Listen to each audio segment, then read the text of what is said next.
Multivariable Calculus 14.4 Day 1. Here we are finishing this very last problem. It's a tabular problem. And we were finding our derivative in this table. Remember, we were having the point 96, 70, 125. But if x is constant, if x is always 96, we're on this green bar right here. And, y naught was 70. We were starting way up here. We could have gone to the left or to the right, just as long as we get another set of data here. And remember, with those two ordered pairs, now we can find a slope. And we'll always have our output, like a 130 minus 125, all over 75 minus 70.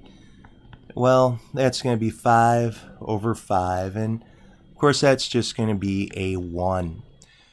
Well, as we get to the equation of the plane, and that's what we've got right here, our z naught is 125. Our derivative with respect to x is a 4. We can plug that in. Then we'll have x minus, our x naught is 96. Our derivative with respect to y we just found is a 1, and that's y minus 70. And wonderfully, even though we don't have an equation in this problem, we are now able to make estimates. They're saying, hey, what's happening when T equals 97 degrees, if it's a 97 degree temperature and the humidity is 72%? Well, that's really saying what happens when x is 97 and y is 72. Well, we can very quickly figure that out, and we're going to do that right here as we wrap up. This is 97 minus 96, which is just going to be a 1. This is 72 minus 70.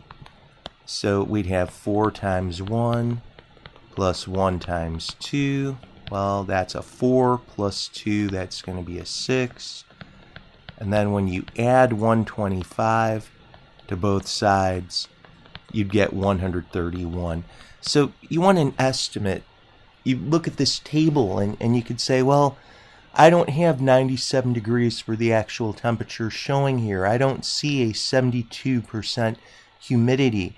How would we guess what's happening? Well, some people just kind of eyeball those numbers and make a quick guess.